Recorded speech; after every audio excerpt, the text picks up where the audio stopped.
हसन अयूब साहब, सर ये आपको आपके दोस्त फैसल चौधरी साहब आज किस तरह पहुंच गए सर? वो कहते हैं मैं गाड़ियां बदल बदल के आ गया, उनको तो किसी ने बुलाया भी नहीं था, उनका तो नाम भी नहीं था लिस्ट में, ये किस तरह पहुंच गए वहां पे? ये कहते हैं होनी को कोई नहीं डाल सकता।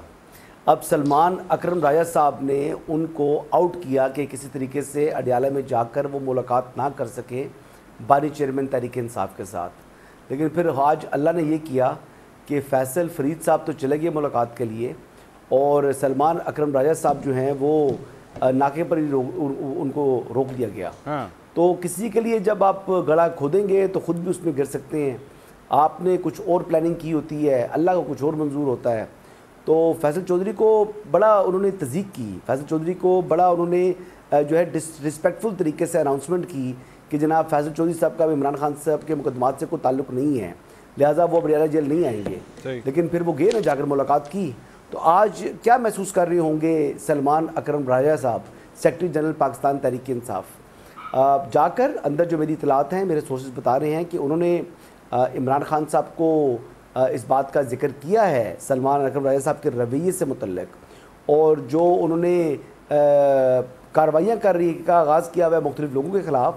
तो जो मेरी इतलात है, इमरान खान साहब ने रोक दिया है इन तमाम कामों से, किसी के ख़िलाफ़ कोई भी जो है वो कार्रवाई नहीं होगी। सलमान अकरम राजा साहब जो हैं वो गुड बॉय बनेंगे। अब उन्होंने शायद लफ्ज़ इस्तेमाल किया इमरान खान साहब ने, कोई रेजिमेंट थोड़ी है कि इसमें आप जो है वो इस किस्म की कार्रवाइयाँ और इस किस्म की इंक्वायरियों को आगाज़ कर रहे हैं। ये पोलिटिकल पार्टी है और मेरे ख्याल से ये डिसीजन इमरान खान साहब का दानिशमंदाना डिसीजन है, क्योंकि पोलिटिकल पार्टी में स्पेशली बिलखुसूस जब आप अपोजिशन में होते हैं तो आप लोगों को, कोई भी आ रहा हो उसको अपनी पार्टी के अंदर वेलकम कर रहे होते हैं। आपने अपने बाजुओं को मजबूत करना होता है। ये तो नई सियासत जो है आगाज़ कर दी थी अपनी इंसिक्योरिटी की वजह से सलमान अकरम राजा साहब ने, कि उन्होंने अपने ही बाजुओं को काटना शुरू कर दिया और अपनी पार्टी को कमज़ोर जो है वो करते चले जा रहे थे।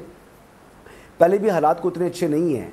अब ये देख लें कि जी मैडम कह रही थी कुछ देर पहले जब मैंने शुरू जब हुआ तो उन्होंने कहा जी कि मीडिया के पास कोई और टॉपिक नहीं है इमरान खान साहब को या पीटीआई को डिस्कस करने के अलावा। तो ज़ाहिर बात है जब आप तमाशा लगाएंगे बीच चौराहे के अंदर, जब आप अपने गंदे कपड़े जो है ना वो धोएंगे चौक पे चौराहों में, तो फिर तमाशा लगा होगा तो फिर तमाशा तो तमाम लोग जो है तमाशबीनी करेंगे, हर बंदा उस पर जिक्र करेगा।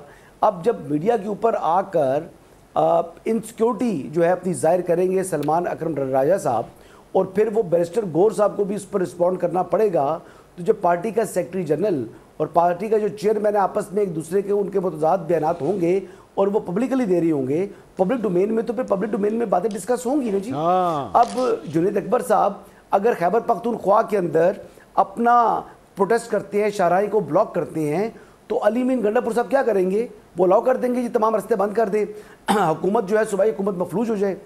तो मतलब ये कुछ चीज़ें तो इनके अपने देखें ना, इनके अपने जो अदाएँ हैं इन पर गौर करें, तो फिर मीडिया के ऊपर ये बात करें तो मुनासिब है। अगर मस्बत तनकीद है तो मैडम की तनकीद सर आंखों पर लेंगे। बिल्कुल मीडिया को जो है वो गैर जिम्मेदारी का सबूत नहीं देना चाहिए, लेकिन तमाशा आप खुद लगाएं और मीडिया इसको दिखाए, तो फिर मैडम ये तो आपका कहना जो है वो हक बजानब नहीं है।